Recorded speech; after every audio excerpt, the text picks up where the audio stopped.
Quand Alina va au supermarché, comme tous les enfants, elle se dirige spontanément vers le rayon sucreries.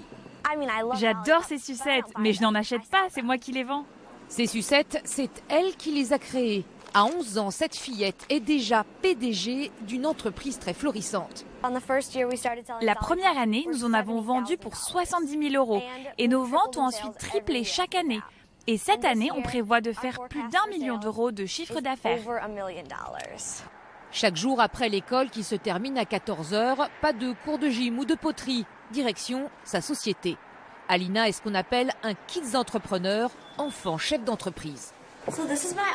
Alors voilà mon bureau. Nous avons 4 employés. Voici Courtney. Bonjour. Vous avez pu envoyer la commande pour les Philippines ?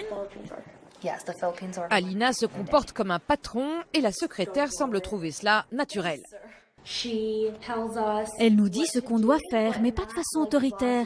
Elle nous demande de faire ceci, d'envoyer cela et de le faire dans les délais. Comme ça, les clients restent contents. Son invention, des sucettes qui soignent les dents. La petite fille a introduit un ingrédient miracle, le xylitol, un substitut au sucre antibactérien. C'est elle qui a eu l'idée de départ. Un jour, à l'âge de 9 ans, un commerçant lui offre une sucette. Et là, mon papa m'a dit, tu ne dois pas manger de bonbons car ça donne des caries. Et donc, je me suis dit, pourquoi ne pas inventer une sucette qui soit bonne pour mes dents? Comme ça, je peux en manger sans que ça soit mauvais pour ma santé.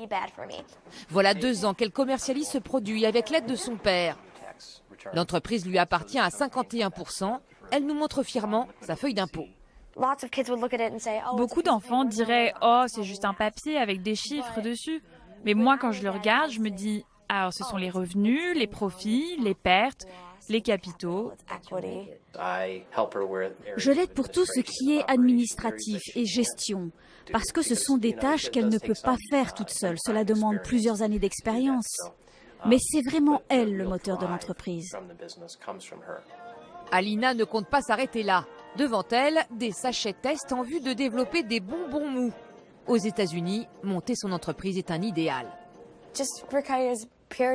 Il faut être déterminé à 100%. Pour lancer son entreprise, il faut juste une bonne idée et avoir confiance en soi.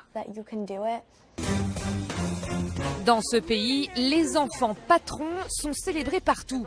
Plusieurs émissions de télé-réalité sélectionnent les meilleurs. Même Barack Obama à la Maison-Blanche recevait chaque année les plus innovants.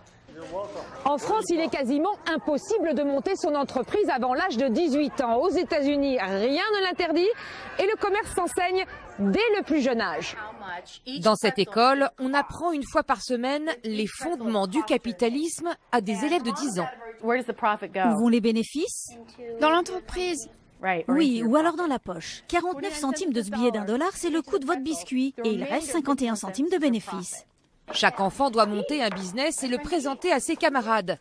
Kiss veut lui vendre des chaussettes. Je les vends à peu près 5 € la paire. Et les chaussettes de bébé, 10 € la boîte.